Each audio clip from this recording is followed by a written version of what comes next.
This is ANN News Brief. The World Health Organization, WHO, has extended global health emergency by 3 months in the Democratic Republic of the Congo. More than 2,300 persons have died since Ebola broke out in 2018.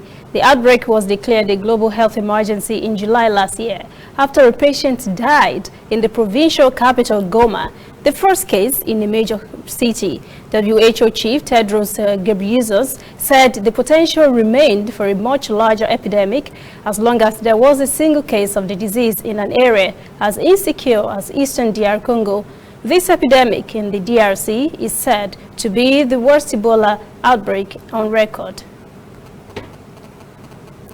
Malawi Constitutional Court has rejected an appeal by President Peter Mutharika and Malawi's Electoral Commission challenging a court annulment of May's presidential election. Mutharika had asked the court to suspend last week's judgment. The court's initial ruling invalidated Mutharika's narrow victory on grounds of widespread election irregularities. The court also dismissed the electoral body's claim that another election would be too expensive. Judge Dingwasayo Madise said democracy was costly and the rights of citizens were paramount. It has ordered a rerun of the poll within 5 months.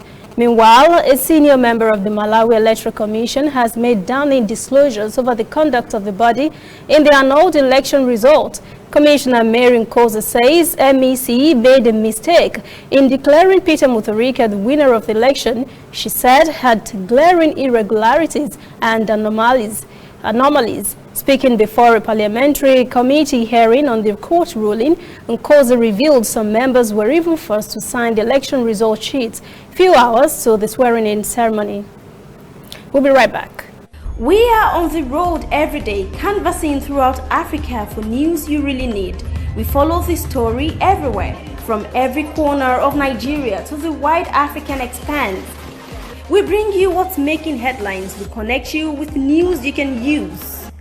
ANN, African News Network, in a truly African spirit.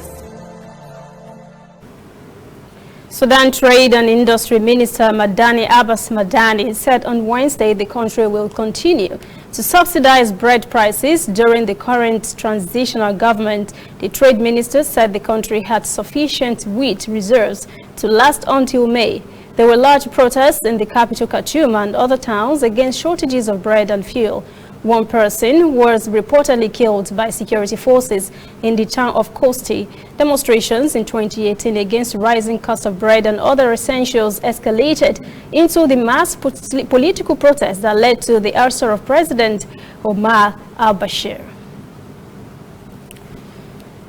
That is ANN News Brief at 11. For details on these and other breaking stories, visit our website, annafrica.news. Conversation continues on our social media platforms, Twitter, Instagram, and Facebook at ANN Africa TV. I'm Lucy Adeyemi.